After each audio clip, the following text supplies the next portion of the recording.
Okay, it shows that we are live. I am live with Sam Urban of the Illegitimate Scholar on YouTube and on X.com, formerly known as Twitter. And we got some fun stuff to talk about on this Friday night. Ancient Apocalypse Season 2 was just announced. And why don't you just go ahead and introduce yourself? Yeah, so my name's Samuel, and I do Illegitimate Scholar. I do, it's a weekly podcast, or, well, not weekly anymore because I'm concentrating more on YouTube, but it's about twice monthly podcast, and that's on cultural anthropology mostly, which is what I concentrate on and related stuff, and that's interviews, and then I do standalone videos. I've done 2 of those on Flint, which I think we'll get into some of the stuff in that. Flint Dibble. Yeah, Flint Dibble, and there's a lot of nicknames I've heard for him. Yeah. So I was in the Marine Corps, got out, went to become a high school history teacher or secondary school. And so I got degrees. I went a little overboard on the GI Bill out of the Marine Corps, and I got degrees in history, anthropology, and education while I was there. And then I dropped out of my master's and started doing this. And that included an archaeology field school, as well as a independent study project I did where I made to the specifications of the canoe. I made a 12-foot dugout canoe out of a eastern pine tree. That's legit. I've seen that done on the survival shows. That's no joke. Yeah, it was a lot. It was a lot of work. It was as much work as I expected, but it was a lot. Right Absolutely. on. So let's just dive into this, bro. So you have been following let me just say to anyone listening, if you guys are not on X.com, you are missing out. Formerly known as Twitter, this place has improved so much since Elon has taken over. But with it has come a lot of intense conversations and debate involving Ancient Apocalypse, involving the debate that Graham Hancock had with Flint Dibble on the Joe Rogan podcast. And now with Ancient Apocalypse Season 2 being announced just a couple days ago, I'm seeing a flurry of negativity already. It's like the show hasn't come out. It doesn't come out until mid-October. And they're already denouncing it because Keanu Reeves is in it. He's making a star appearance in it, and they're already going ballistic. And I mean like the establishment archaeologists that get mad at everything. So what is your impression of that? Because I think we're going to have a lot of fun to talk about. Let me just say real quick, anyone in the chat that wants to leave super chats and have their comments seen by all, go ahead and do it. I'll be paying attention to that throughout. But back to you, Sam. What are your thoughts? I mean, obviously they don't care what's in it. I'm not sure how many of them have actually watched it. It's a pre-reaction. It might be fair to say that it's because they saw season 1, they didn't like it, but it's an immediate reaction, and then the blaming of Keanu Reeves. I mean, I've even heard people or seen it on Twitter, people saying that that like Keanu Reeves is now going to lose his whole nice guy attitude from this, or his whole perception that people have. Anyone that sounds dumb. What? Mm-hmm. Like that, huh? If anything, it's just going to prove them. Let me just say, isn't it not abundantly clear that all the naysayers, the people that hate on Ancient Apocalypse, there's many of them, but in the grand scheme of things, they're a fraction of the population. Like by and large, that show was a hit. It was top 10 in the world, in many countries in the world, top 5 in the world.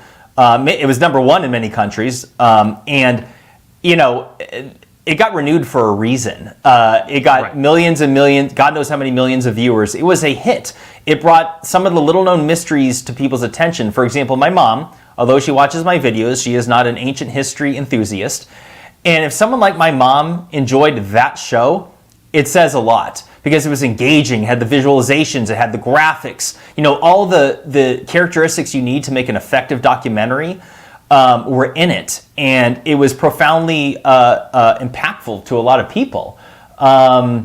Real quick, let's see here. We got a super chat here from Matthew Barrios. He says, "I love that you are doing this interview and standing strong, Jimmy. I've been following you for years, maybe 5 or so now. Just want to say thank you, and I'm excited to see what your guest has to say." Thank you so much, Matthew. That's very generous, and I appreciate that.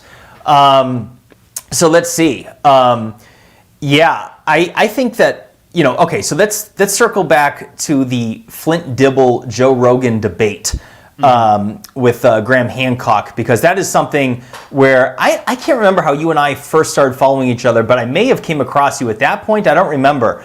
But what I do remember is that you took the charge on that on X like a total champion. You were calling out Flint Dibble's lies. That is correct, lies. I'm not talking about misspeaking. I'm talking about flagrant lies and his attempt to cover it up along the way.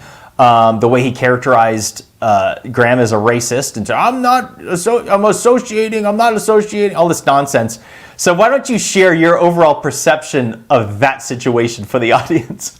Yeah, so I mean, initially I thought that he was being very hypocritical in the way that he was criticizing Graham, and then in the same token, he wasn't taking responsibility for his own actions. But as for the content, I mean, no matter what you think about Graham's theories, and I haven't really talked about them at all, I view them as kind of a completely separate thing from academic archaeology and anthropology, which I absolutely love. I have my issues with the mainstream establishment. I have many issues with them, but I still love the field. And so honestly, like the way that Flint talks about it and doubles down on it, when I found some huge errors in what he's talking about using mainstream archaeology. I mean, the 2 videos that I did under 10 minutes were all citing academic sources. It was just wrong. He's wrong on a number of real things, and that's an okay thing to do. But what's not okay is then pretending that you were telling the truth when you weren't. Right. Do you want me to get into specifics?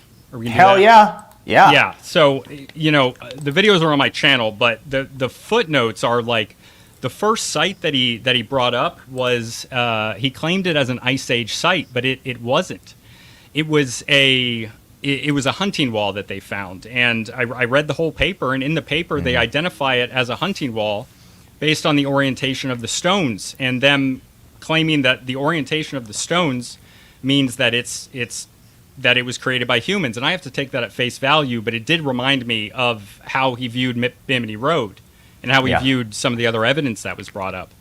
But even more so than that, it was identified as human from that because they actually found no artifacts at this site. There was no material culture there from humans.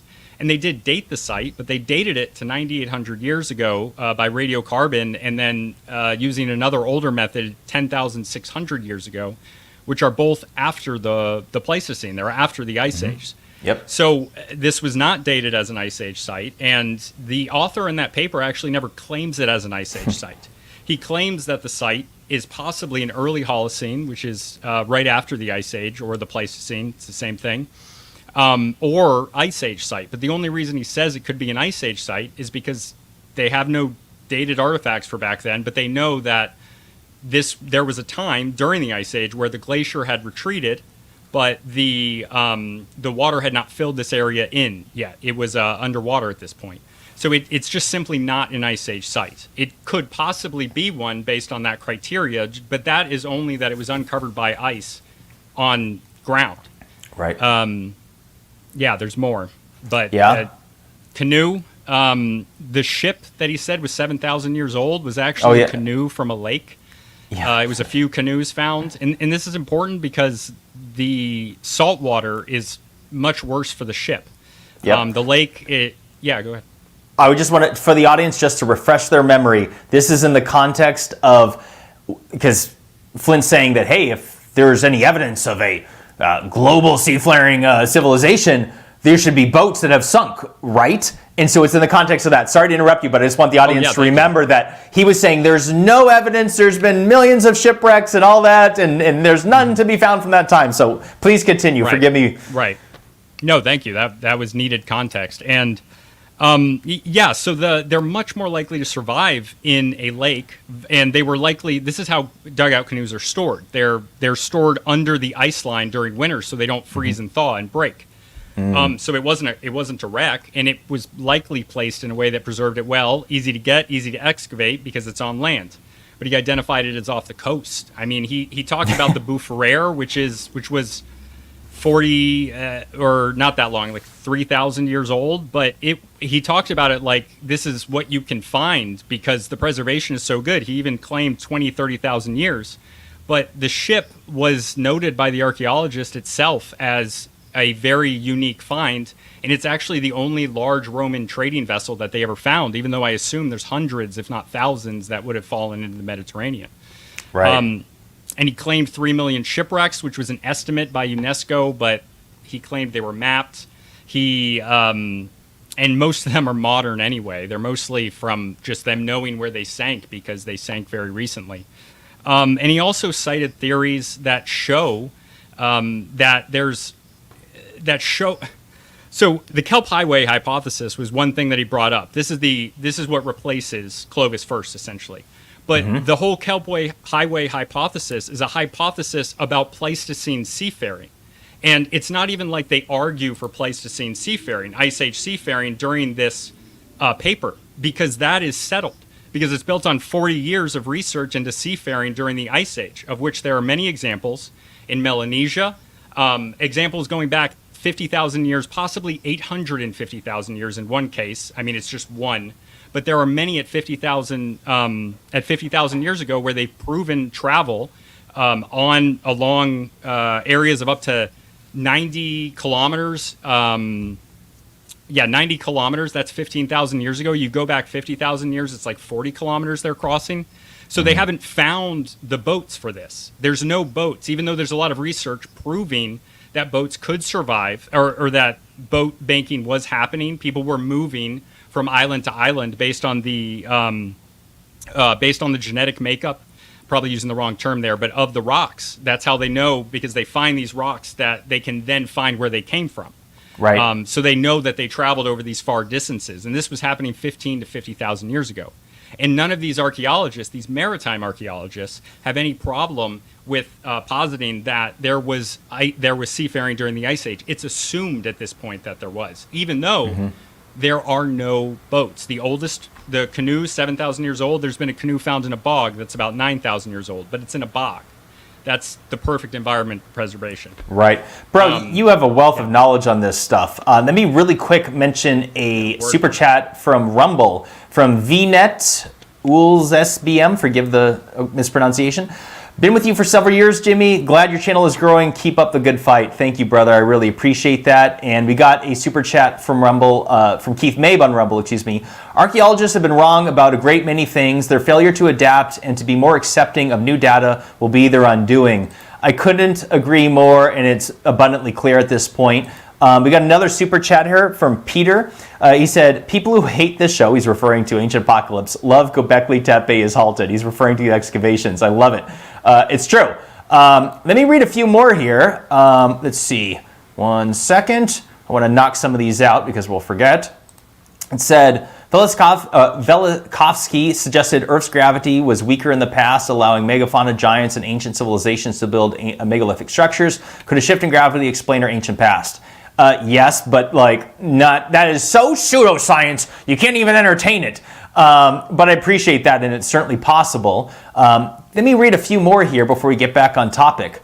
The Squid, $20, thank you. He says, I've heard you question why Göbekli Tepe isn't being excavated. I personally believe it's because the elites want a 1984 situation to erase the past. We cannot eliminate that possibility. Some people would say, why would anyone want to remove our history? Because if you control the past, you control the future, and you don't want people knowing. Let's just say there was a great civilization that existed on Earth in the distant past. Maybe the powers that be don't want people questioning our current existence, which is clearly on a dark path. That clearly there must be better ways to manage humanity, and this is not it.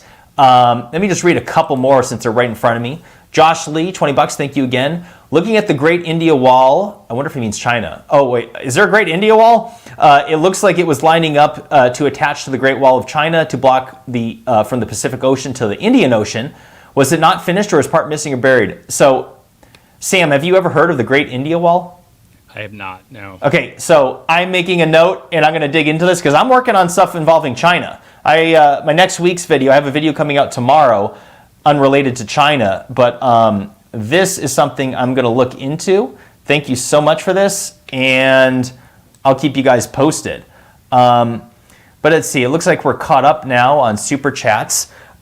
So tell me, Sam, what is on your mind involving the current state of archaeology? Like, for example, Göbekli Tepe. People brought that up, and let me just say one thing before I let you have a tangent on this. Let me be clear. I have suggested that there is a WEF connection that is potentially involved in suppressing our history. It's not unreasonable to suggest this based on the fact that the WEF is incorporating initiatives around the world that involve the topic of climate change and how they're trying to suppress fossil fuels and do 15-minute cities and everything else.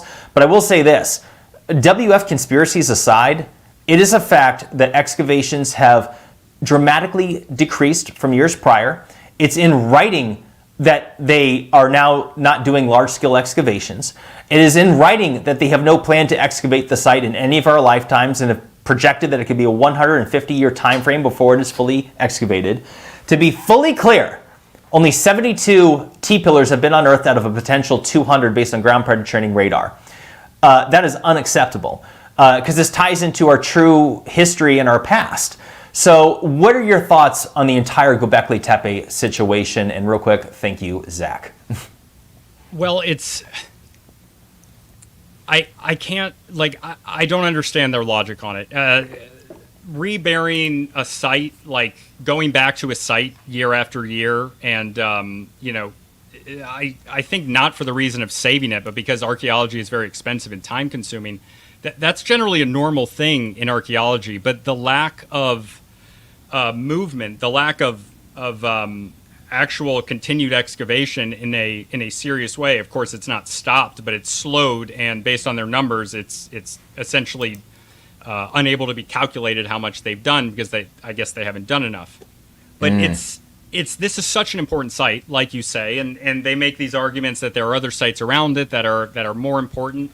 And there's also something I've noticed, and this is normal for archaeology. And one of the things that I really don't like about it is that they seem to, it's my perception, that they, in the mainstream, they view their perception and their methods as the only way to look at the past. And in general, and to me, that feels like they think they have a monopoly over it. And when I don't feel that that's true. I feel that every human has a right to the human past. It's all of our past. It shouldn't belong to one field. Right. And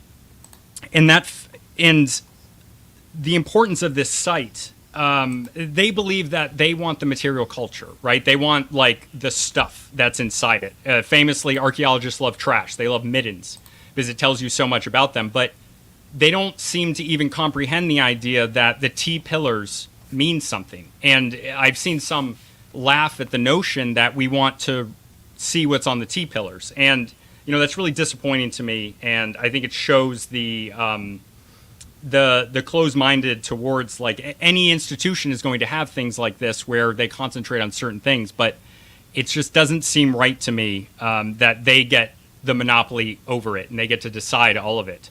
And the trees are weird. And it's true that they would stop, like, the site's a few thousand years old already. I think the grassroots were doing fine. Olive tree, they can go down like 7 meters. They don't know they're going to stop at 1. So I don't understand how they're defending that when the information I've seen also shows that they didn't plant them there for the reason of that. It's like retconned that it helps with water flow. I have something important to say on this because there's a couple things that I've heard about the planting of the trees. And they have gone on to say that these olive tree roots are not going to, or they're very unlikely to disturb it. They're like, these roots will grow horizontally. But then I noticed that Dr. Lee Clare, who is the head of fieldwork of Göbekli Tepe, also said something when he spoke to Flint Dibble recently, which is that they're actively monitoring these tree roots to ensure that they won't be destructive and are willing to make corrective methods from there. So I'm like, hold on a second. Just how sure are you then that these tree roots grow in the direction that you're claiming? Because why are you feeling the need to monitor it? And I should also point out, not to toot my own horn, but I'm gonna on this one. Dude, nobody was talking about these trees up until I brought it to everyone's attention, and I'm very proud to have done that. Like, what is going on? These trees were planted literally a full 10 years after excavations began. And whether it's for the benign reason of saying, as they've said, that it was to increase the value of the land from the owners themselves as they were going to get stiffed on the amount of money they were going to get from the government, I can wrap my head around that. And maybe that's all it is. However, this happened 10 years after excavations began, and it highlights a complete and total mismanagement and incompetence of the site itself, because they should have got involved. That should have been prohibited.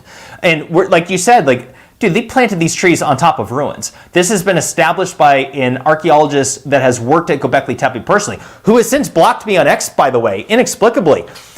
He literally said that, yes, some of these tree orchards were planted on top of ancient ruins. What the hell is going on? That is that is so unacceptable. And let me say one last thing on it. The trees are still there.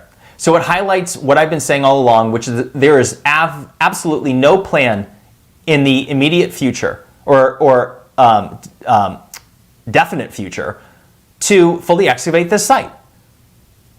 Period. And it stays somewhere between 90 to 95% unexcavated. And this is completely intolerable. Let me just read this real quick so I don't forget. So the wall in India, I'm not going to pronounce it, but this is here for all to see. I made a note about it a couple minutes ago while you were speaking. I didn't want to forget this. So anyone looking up the Great Wall of India, this is the name of it. I've never heard of it before. I don't know what it looks like, but I just wanted to share that. In fact, while we're at it, Guillermo Sanchez, look into the drumlins there forming under the glaciers now. Randall Carlson talks about them. Are you familiar with this, Sam? I am not, no. All right, Guillermo, I'm going to make a note and I'll look into that. I really appreciate it. We got another one here, Carlos Mayoral. 150 years seems a little arbitrary. Could it be that the world will end by then? It's funny, I'm seeing an unbelievable amount of comments from people that follow the pole shift stuff. And a lot of people think that they're purposely not excavating it in order to preserve the site for when the pending pole shift comes. I don't actually think that that's the case, simply because I don't think these people would know there's a pole shift coming, or I don't think they'd care. I could be wrong, and maybe there is a conspiracy there. I entertain all possibilities. I think that, let me just say this. If nothing else, remove all conspiracy aside involving Göbekli Tepe. Sure, mismanagement and incompetence is a thing. But I would say that if absolutely nothing else, what this site has become is a tourism cash cow. That since the Doges Group, which is where I made the WF connection because the CEO is a longtime member of the World Economic Forum. However, that aside, they invested millions of dollars into the site to establish tourism infrastructure.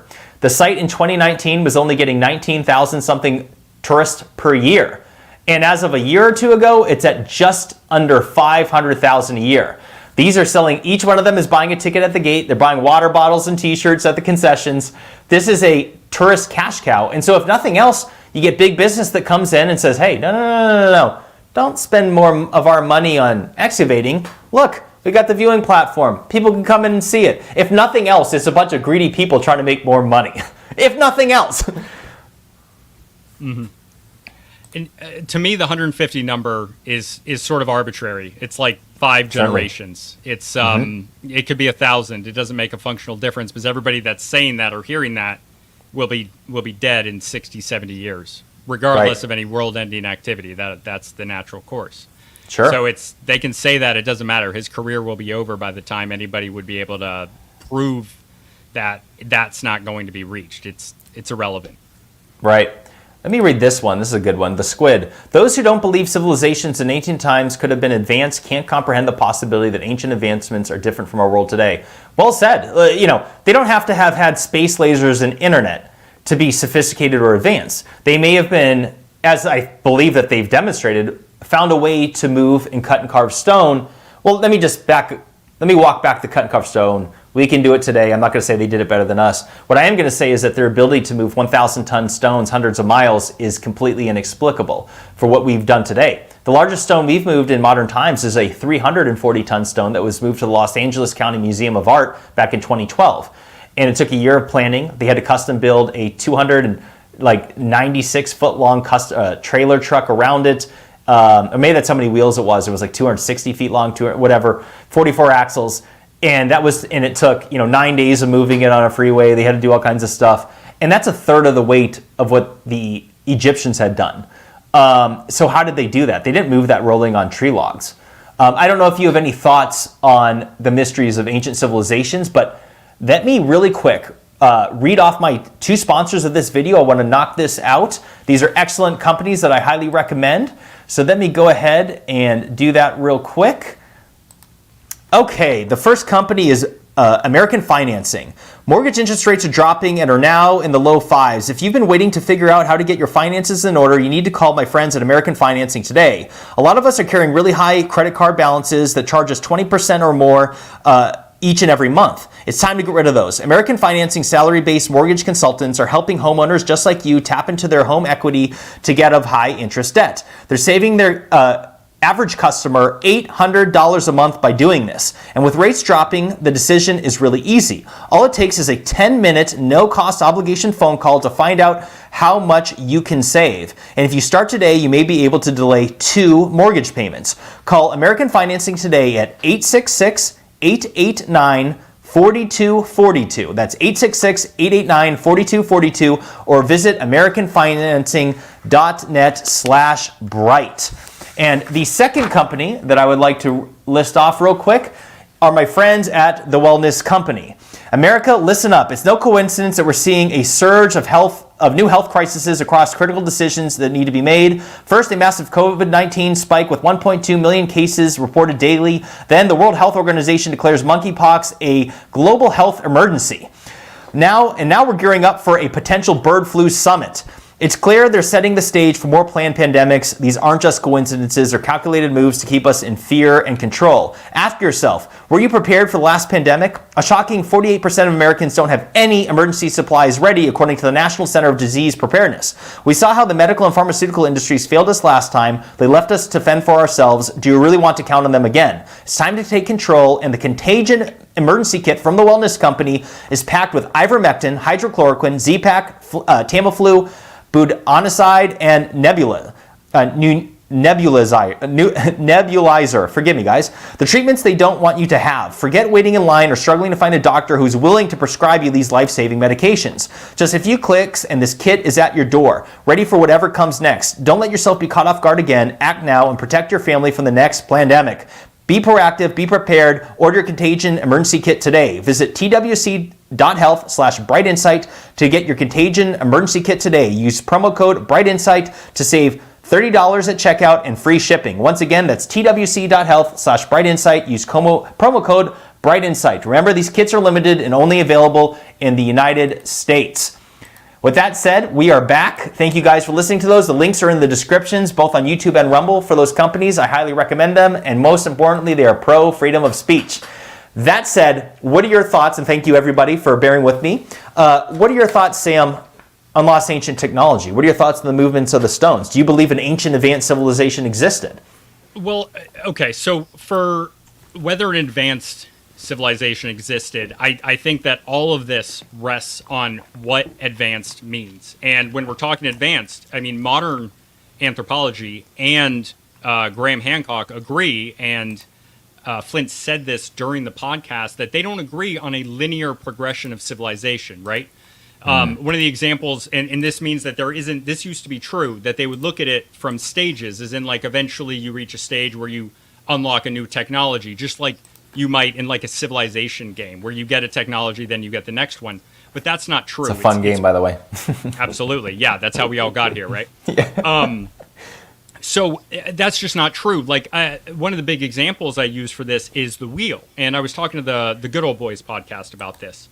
I talk to them about anthropology sometimes. The wheel shows up as a package of material culture where you find the wheel domestication starts when the wheel is invented, right when the domestication of the horse happens. That's the context in which they domesticated the wheel. Whereas you see civilizations that are advanced, very advanced, like the Aztecs, the Incas, the Mayans, they don't have large-scale metallurgy or the wheel. But it's not relevant to their environment, their human and physical environment, because they don't have big pack animals that can use them. Similarly, the Incas used skids. They pulled up the mountains because they're high up in the mountains and they're moving long distances and elevations. So there is no linear progression to civilization. It's just not a thing. And everyone agrees on that, but they don't agree on the details, which is where this becomes an issue. And this is my stuff, right? Like I do archaeology sometimes, but cultural anthropology is my real thing. And one of the things that really got ignored is that Graham Hancock concentrates very much on a society founded in shamanism. And shamanism is not often used anymore in mainstream anthropology, and that's because the term is very broad. But essentially, animism, and shamanism is usually how Graham talks about it. It's an element of it. Shamanism is like ayahuasca is a shaman. You can also there's shamans that administer ayahuasca. It doesn't have to be drug related, but it's interacting with the spirit world essentially. And all early civilizations have some element of that, and some of them still today have that. You have things like Santeria and Voodoo, which involve with like communing with the spirit world. Maybe not communing. And then you have like evangelicals. Many evangelical Christians believe in this like talking in tongues thing. That's shamanistic in a way where you're interacting with this other world. So to the point of that, and the point of the audio is coming in a little weird on your end. It sounds like a car's driving by. It's my computer laptop the fan is blaring for some reason, and I can hear it too, so forgive me. No worries. Yeah, I just want to make sure for the output audio. Thank you. There are other tracks for civilization, and that's what Graham's civilization is. It's another track for civilization that would have developed in a very different way. And to the point of Göbekli Tepe and protecting the past, and this idea of this one track where you become industrialized and you have states and they're authoritarian and they collect heavy taxes.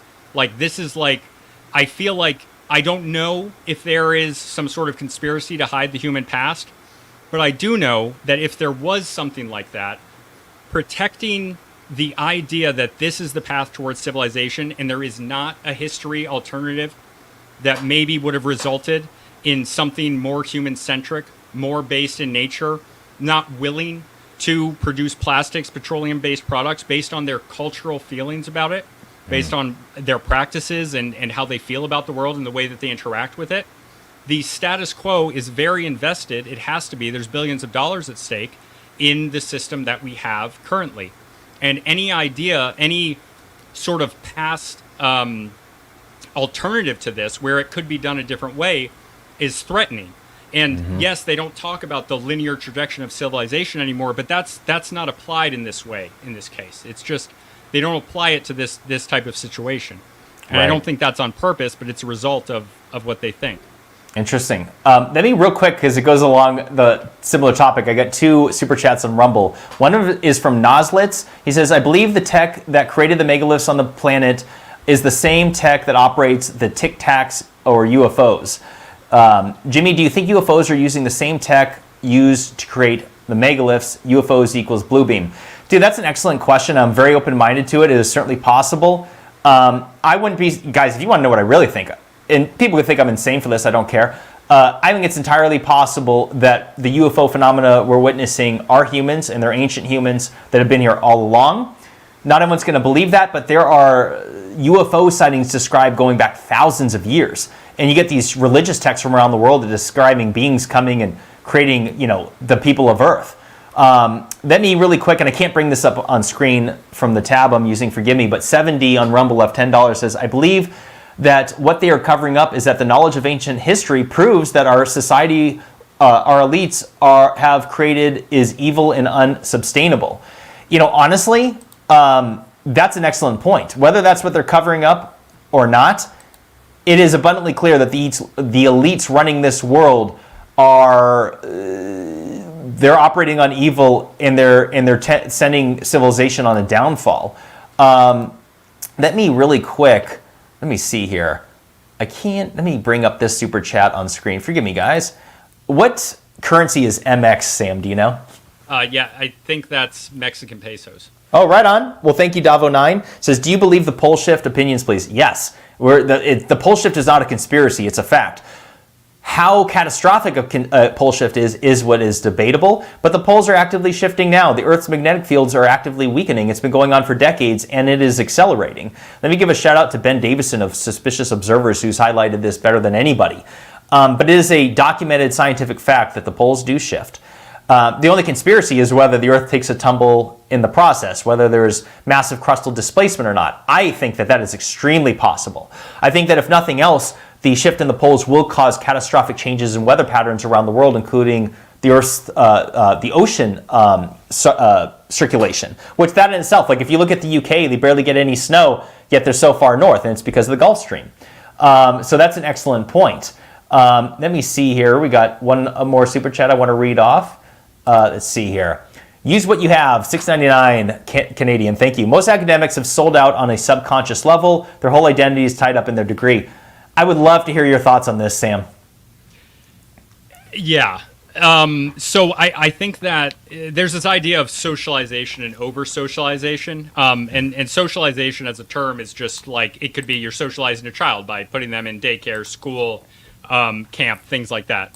But over-socialization, what you see is that as people advance through these stages, right? They're advancing from undergrad to graduate to postgrad. They become PhDs. It's a very long process. It's a very hard thing to do. It's selecting for certain traits, and we can argue about what those traits are, but there is no way that we can argue that they're not selecting down as they move, right? So there are traits that they're selecting for. And I believe that they are selecting for a lot of conformity. I believe they do this for teachers as well. So they're selecting for the types of people that become PhDs, and then they're selecting for the types of people that are able to advance their careers. Famously, let me just say, they do that for police officers too. You might find that interesting. People with too high of an IQ can't become police officers. I was like disturbed to learn that. And I'm not saying every department does that, but if people are wondering why there's so many police officers around the world that are obviously going against constitutions and such and people's rights, you now understand the mentality of people they search. So please continue your thought on that. Yeah. I actually heard Jimmy Dore say that earlier today when I was listening to Really? his stream. I like Jimmy Dore. What did he say? I like him as well. He said just that. I wasn't sure if he was serious or not, but now I guess he was. He said that when they were talking about some cops. Well, it's a fact. I've heard about it from the horse's mouth. I knew a police officer who told me that directly, like, just so you know, if you test too high, they're not going to let you become a police officer. I'm like, I don't understand. Don't you want smart cops? And he's like, you need people. Look, it's just like the military. You get in the military. I was just going to say that. So I would describe the military in a lot of ways, but one of which is that literally the most intelligent people I have ever met in my life, as well as the dumbest, were all in the military. It is the most diverse place on earth is the United States military. It is wild in a great way. But like when it comes to obeying orders and all that, like I can see how people could go down a path of doing heinous things. As we look at history, that has happened time and time again. You need people who will confirm and be too afraid to not obey an order. Now, granted, we do, of course, it is presented to us in depth, even from basic training on boot camp onwards, which is that you cannot obey an unlawful order. You're supposed to know the difference. But I'm like, to what? I don't remember them teaching me the Constitution in the military. Do you? I don't recall that. No. No. Interesting. Yeah, it's it happens in any institution, right? If you have standards, if you're not accepting anybody, then those standards select for certain traits. Right. Yeah, I don't really have an opinion on the pole shift. I really stick with my humanities. It's right on. Science goes over my head. Yeah, sorry, I can't say anything more on it. No, but I have what are your no thoughts on opinion ancient pole shift. catastrophes? Do you believe in the potential of a Younger's driest impact hypothesis? Do you believe? Okay. I think you would agree the data shows that the Earth has gone through cycles of freezing and warming. Do you have any thoughts on what's causing the catastrophes of the past? Any ideas? Well, gradualism in science in general, both in humanities, like social sciences, as well as geological sciences and like hard sciences, was the thing, and now it's catastrophism, and I believe that that's true. I think the evidence I've seen, and again, I don't do that side of it too much, the idea that they passed off as ridiculous, I think is ridiculous. It's definitely, there's enough evidence in real scientific establishments in papers that it's hard to deny that it's a real possibility, which is what really bothers me about it. Right. I don't make any hard, I don't make a hard statement about it, but it's very possible, and the idea that it's impossible is ridiculous and, in my view, anti-science. I totally agree. And to use the word impossible is flagrant in science as far as I'm concerned, because we don't know what's possible, what's impossible. What we perceive as possible or impossible today has changed throughout history. Wi-Fi would never have been, and by the way, rock on with the Zyn. In case people are, I saw some comment, someone asked something about going in and out. It's a Zyn. It's a synthetic nicotine. It's awesome. I have one in my mouth as well right now. Yeah. I had switched the camera to just you a minute ago, and that was the reason, or a couple minutes ago, and that's the reason why. So forgive me to interrupting, but I want people to know, like what's he putting in his mouth? It's Zyn, baby. Yeah. Yeah. Incredible history as well. He left a super chat a little bit earlier. I think you missed it, but it was. Oh, what did he say? Will? Yeah. He's awesome, great guy. Yeah. What did he say? He was saying that I was completely locked in with double packing 6 milligram Zyns, which was actually true. That was what I was doing. Hold on, you have 2 6s in?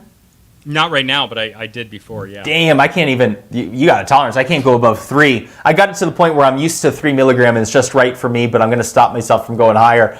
But rock Probably on, brother.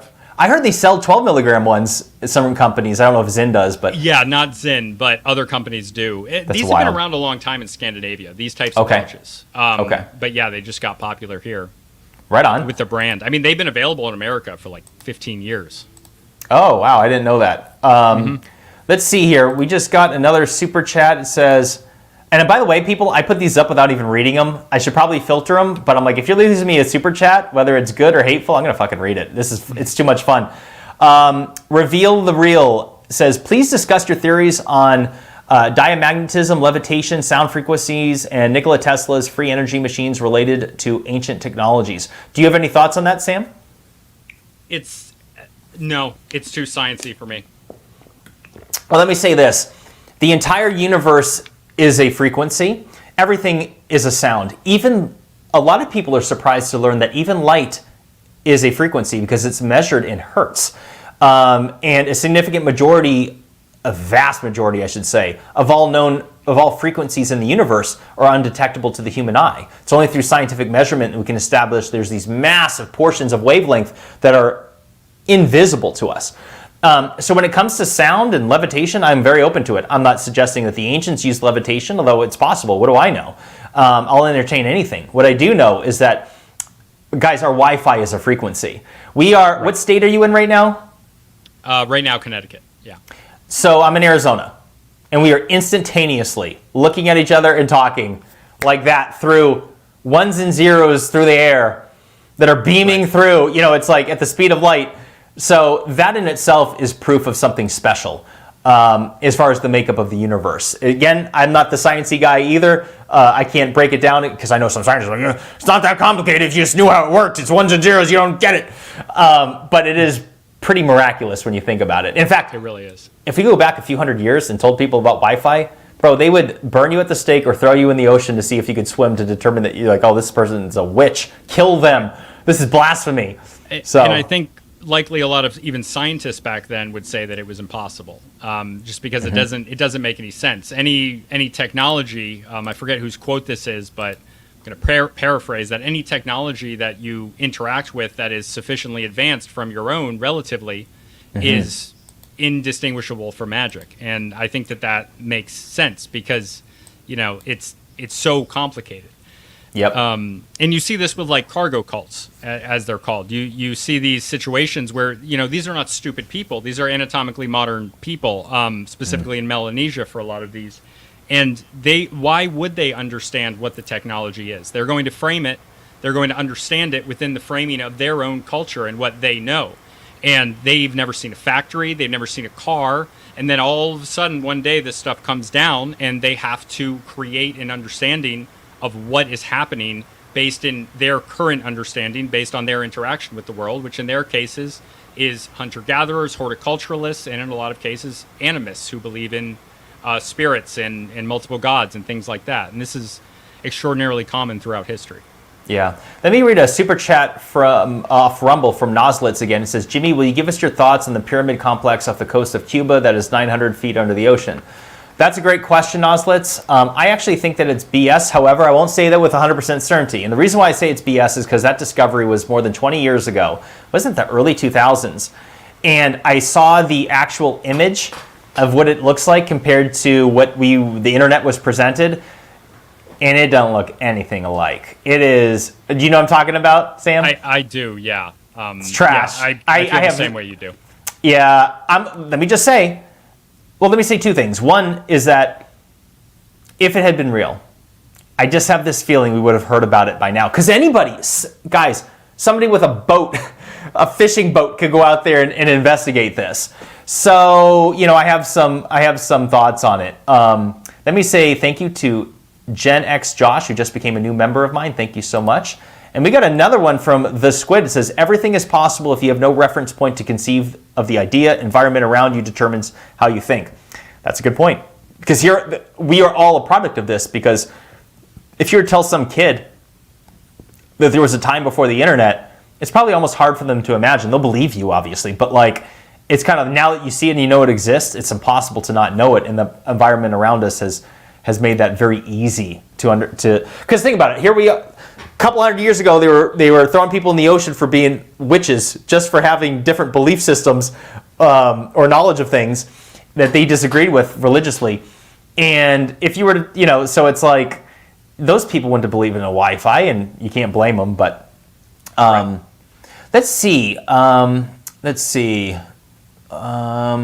What do you feel like chatting about? I want to go for at least another 15 minutes, but I was going to keep it about an hour just because I want people to know I'm working on a video that's uploading tomorrow, but I'm behind on it. I'm not done with it yet, which is regrettable. But so I want to work on it tonight to get this done tomorrow. But what are your thoughts, brother? Yeah. Where are you at? Well, there's Keanu sorry. Reeves. To anyone, let's talk about that, but to anyone that's not following you, you're an up-and-comer. Your channel is relatively small, and I want people to look in the description, whether you're on YouTube or Rumble. Sam is of the Illegitimate Scholar YouTube channel, as well as on X. Go right now and hit a follow. Open up the second tab and send him a follow. Grow his channel. As you can see, he's very knowledgeable. He has unique insight. He's a great guy, and you should be followed. You need your presence known, and so I want to also thank you in front of everybody for coming on short notice. I invited you on here just this afternoon. I'm grateful you could come on, and forgive me for interrupting. I get yelled at every time I do it, but sometimes, so I want you to hear your thoughts on Keanu Reeves. Yeah, absolutely. Thank you so much for that. I appreciate it. And I really would like people to see those videos. I mostly do the interview podcast. I interview a bunch of people. I got an episode with an Ojibwe Native American coming out soon on cultural anthropology. I talk to people about their culture, a guy that moved to Kazakhstan, some political guys like the Prudentialist. But yeah, one of the things I'd like to say is Keanu Reeves. I mean, they really freaked out. Flint Dibble posted an image of Keanu Reeves looking sad on a bench with Graham Hancock next to him.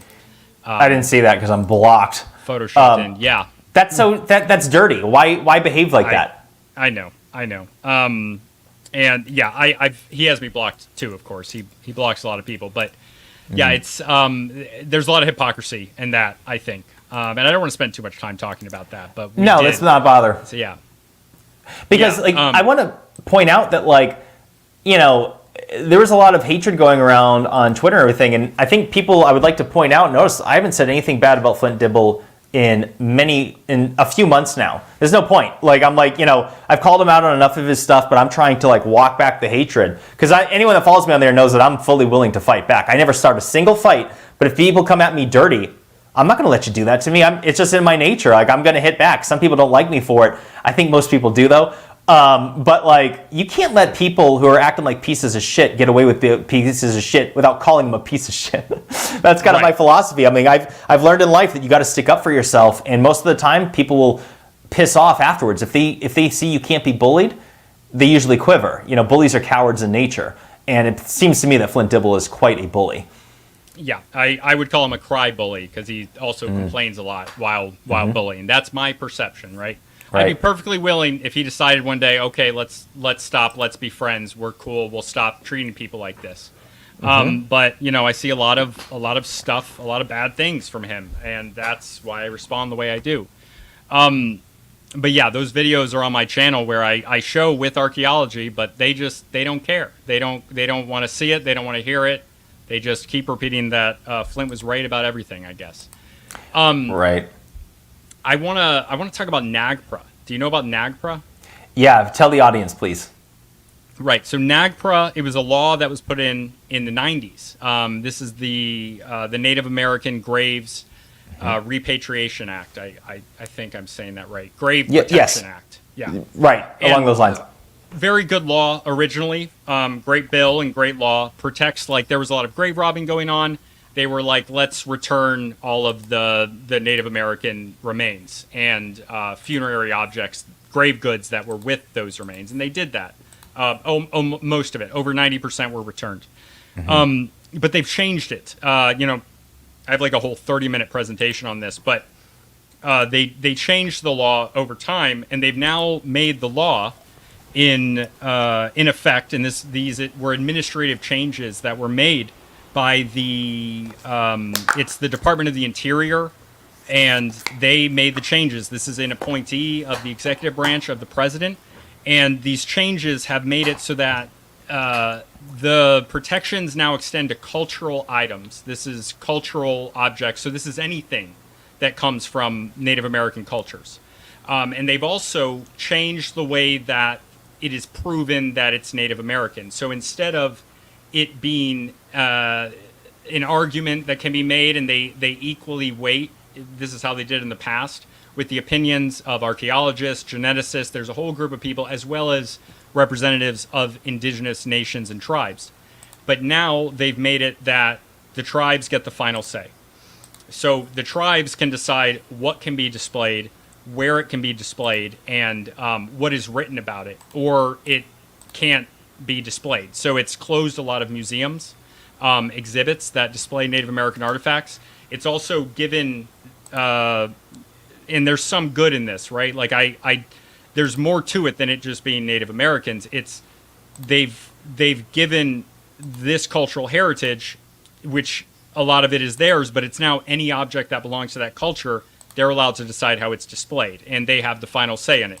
And also, they get to decide the standards by which they prove that it's Native American. So the way I read it is that anything pre-European colonization will be assumed to be Native American, and we won't know about what they might find because it can be hidden easily.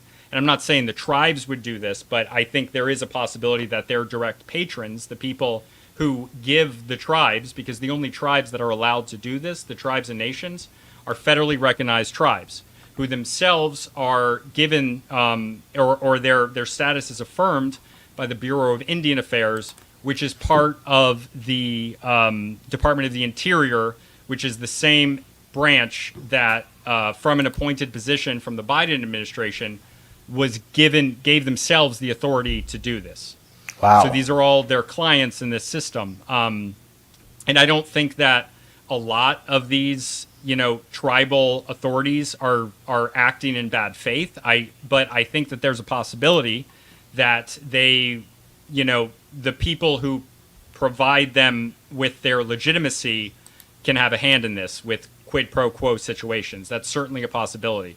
Even the SAA, the Society of American Anthropologists, of which Dibble is a part of, came out against parts of this change. Which is wild. Yeah.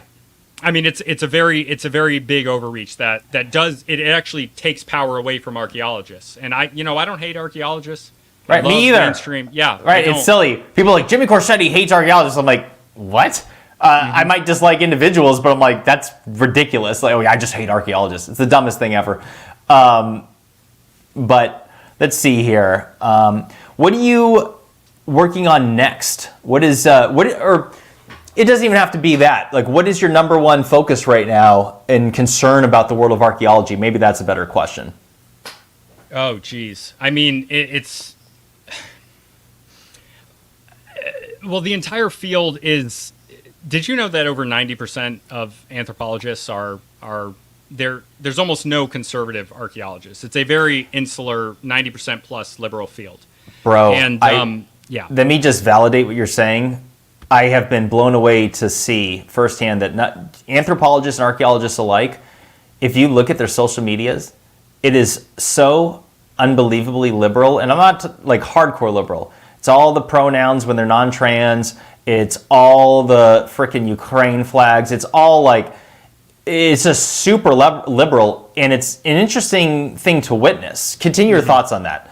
Yeah, it's and I would think it was bad if it was the other way too. You don't want too many people of a single political mind, especially that overwhelming. I mean, I think there's an element of that type of cultural thing being selected for and pushed as you're going through the different stages of academia. Like, I was an undergrad on the GI Bill. I graduated in 2021. So, like, this stuff was starting to come in then. But it affects the way that you interact with the world, and it closes in, like, the frame of what can be allowed to be talked about and what stuff is concentrated on. I mean, I don't want to pick on him again. Actually, I won't even name him this time. But an archaeologist that we've discussed posted on Twitter today defending Scientific American endorsing a political candidate. Of course, you know, this was Kamala Harris. And I think that the field as it is I don't think that they're being I don't think that they're representing the regular population. Professors have always come from the upper class, but it's now much more of a sub-selection, even compared to other academic fields. And I think that is that's a big deal, and it's especially a big deal when they're taking a monopoly over our human past. I gotcha. Well, I couldn't agree more, actually. It's actually poisonous. Like, no proper or successful corporation in the world operates with a bunch of people that think exactly alike, that you, in the boardroom, is incredibly important to have differing opinions. There's a saying in the business world that if you're a CEO and you're in the room and everyone's agreeing with you, you're in the wrong room. Because that's not how you solve problems. When you have a bunch of yes men and people afraid to speak up, you're doomed for failure. It's talk, and it becomes toxic. And I think that's what I've seen with forgive me for hitting the camera. That's what I've seen with going down this path of, investigating archaeology and the lost ancient mysteries, is that it is so one-sided with political beliefs that it's altering. It is causing issues, and it seems unacceptable. And honestly, if I want to be really blunt for my audience, listen. What were once liberals is no longer the case. Like, I have liberal beliefs, what used to be liberal, whether it's, cannabis to be legal, to have equal rights, and whatever it is. That's not what it is anymore. It is a group mindset that is very cultish, and they just believe anything that they're told. It couldn't be more abundantly clear over the last few years. So I'm not hating on what we thought of liberals. I'm talking about this leftist mentality that has emerged aggressively in the last 20 years, 15 years, especially in the last 10 years. It's become radicalized. And these are the people that are running the show involving archaeology and writing the textbooks involving our perception, children's perception of what they learn about our history of mankind. Yes, Devin, hold on, let me put this up here for everyone to see. That's exactly what it is, Devin. That is exactly what it is. People need to research this. This is a real thing. It comes and goes throughout the world, every corner of the world, throughout history. It's the same thing, rinse, cycle, repeat. It is a group mindset, and they take away the liberties of the individual and put the group as paramount, and it always leads to destruction, because we are individuals. Absolutely. I know you're a fellow patriot, so that might resound with you. Let's see here. What does this say? Because Gen X Josh just became a member. By the way, guys, if you become a member of my channel for $5 a month, you can leave a super chat without paying each time. I served 20 years in the Army during, what's GWAT? I'm drawing a blank. Is it Global War on Terror? Oh, yeah. Okay, we all did that. My bad. Duh. I knew what that meant. It's Friday night. And voted Dem all the way through Obama. The party has kicked out and bastardized men and women with my values. Brother, you're not the only one, Josh. Like, that is a reoccurring theme that I'm hearing a lot. A lot of people left the Democratic Party because whatever it once was, it no longer exists. Yeah, they did. And it seems to be selecting for being more likely to be pro-war right now, as well as authoritarian. It's not what it was when I was a kid. Right, bro. Not long ago, people were demanding that George Bush be hung, and be found guilty of war crimes.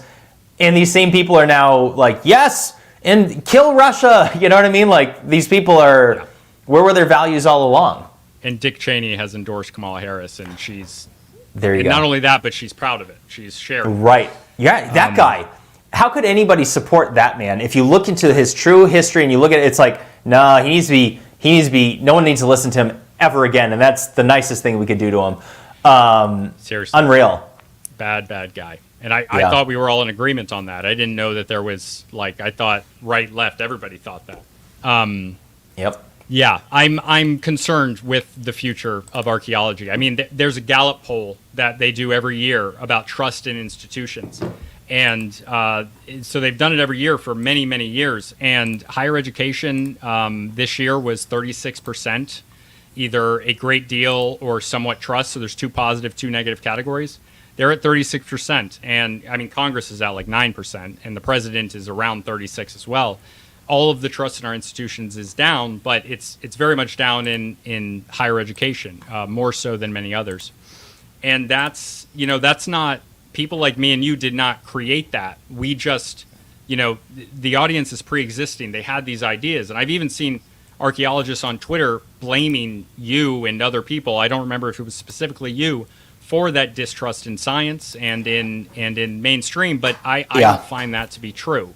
It's pre-existing as an audience. It's not like you convinced these people or anyone to not trust the system. That they did it themselves. 100%, brother. And yes, I've seen people whose names I don't have to mention, but people of various notoriety that have accused me of just that. And I'm like, no, I'm not. I'm asking questions, and questions that you're not answering, questions that you're not even bringing to anyone's attention. No, this is good for science. Asking questions and countering the status quo is good for science. And what they're saying is so backwards, it's almost hard to believe. These are people with PhDs. But if there's something I've learned in my experience that, your higher level of education does not make you smarter. You can be good at memorizing things. Anyone can be clever. I mean, people can bull crap their way through various electives and everything else and get a higher GPA and manipulate it. And but anyway, I think most people listening understand that, the nature of that. I mean, the Royal Society in 1662, like, this is one of the great organizations, scientific organizations, and their motto is nullius in verba, which means take nobody's word for it. And that's what it should be about this stuff. You should be able to go in and look at it. It's not supposed to be somebody standing, a professor on a literal pedestal, telling you what the truth is. You're supposed to be able to see for yourself. That's at the root of science, is discovery and testing hypotheses and discussing them. And we're not seeing that. And it shouldn't matter because you don't have the right piece of paper, because you didn't do a PhD. It's because there's other factors that control for that. But that's how I feel. That's one thing, my detractors hate about me is like, oh, he doesn't have an archaeology degree. He's an MBA. I'm like, shut up. I'm like you and I were saying before we jumped on this. I'm like, getting an MBA does qualify me in some aspects involving investigations. To get an MBA, you have to do tremendous amounts of research. They make you go looking for the answers. And my prior field of being a fraud investigator for a corporation also qualifies me to go looking for information. And what I'm finding is that I'm asking questions that others aren't. I'm bringing things, so I'm not trying to toot my own horn here, it's just that I'm trying to say we all have a part to play. I can learn a tremendous amount of information from archaeologists and anthropologists. That is a fact. It just seems like they don't want to, but they're making it difficult.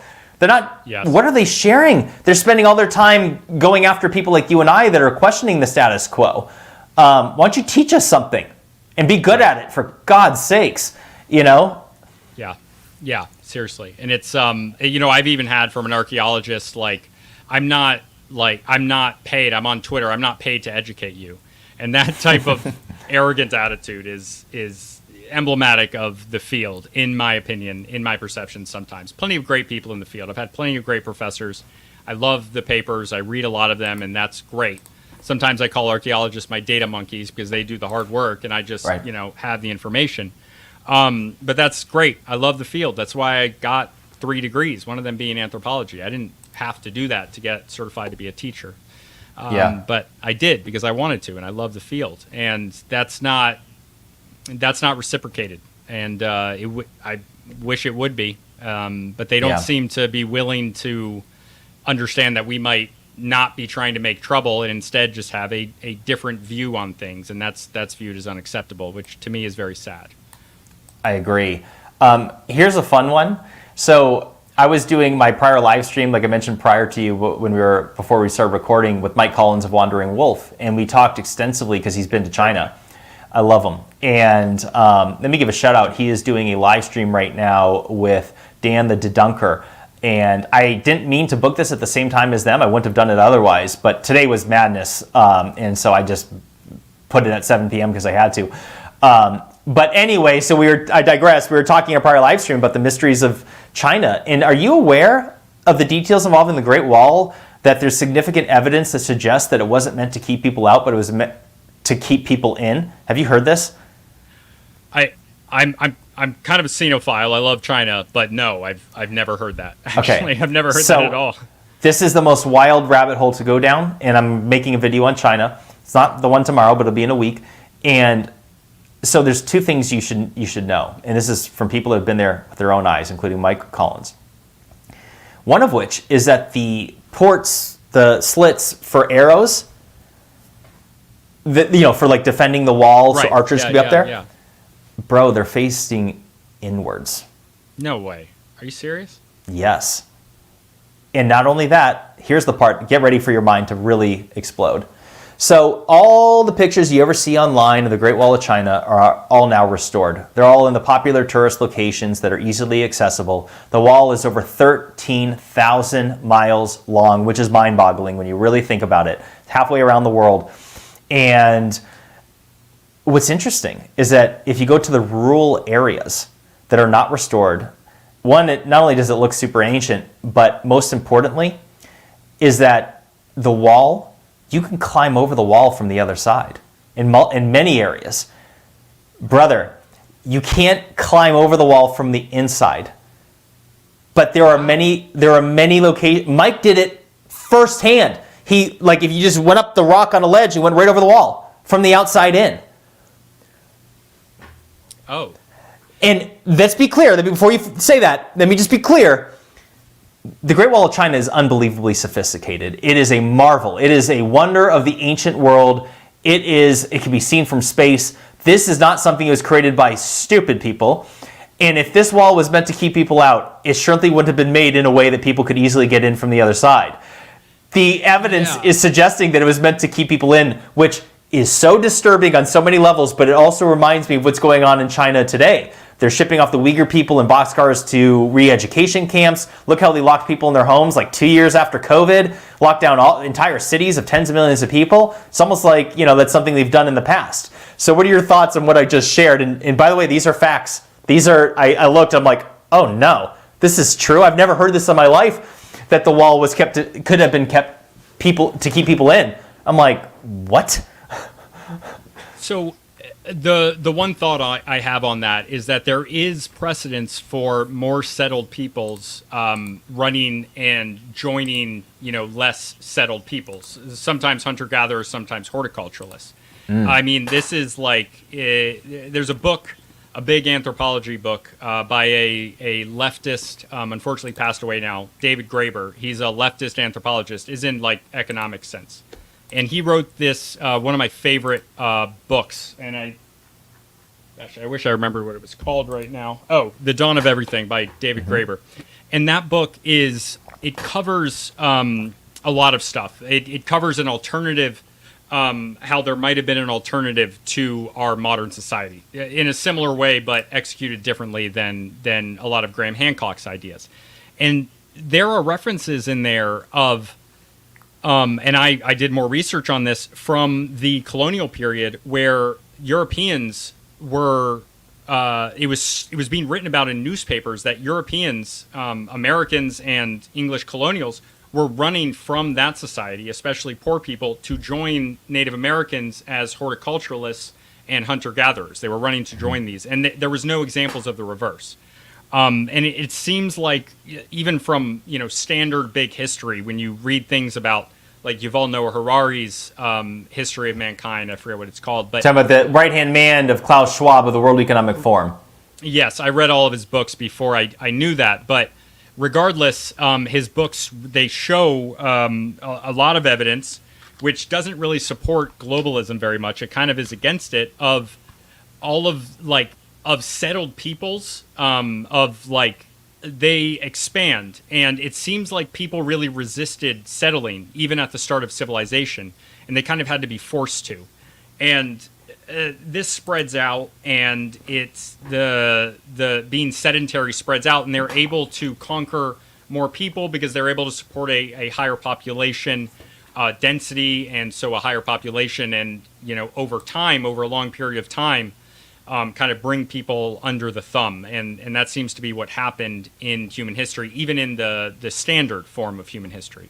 And there's also references in that book, Dawn of Everything, about how there were people explicitly talking about how they didn't want to settle down in the way that the Europeans lived, and it makes sense. There's no evidence of any Indians joining the Europeans, and some of this stuff is primary sources from a French explorer who talked to a Huron man named Candiaronk, and some of it was his own writing, so it might have had his ideas in it, but a lot of this stuff comes from that and talking about their philosophy. And they're, very diverse in Native American traditions, but it's similar at that subsistence level of horticulturalists and hunter-gatherers across the world, that they have different ideas about the world and any different type of people, based on their environment and their subsistence and everything. And that's the type of stuff that I talk about a lot.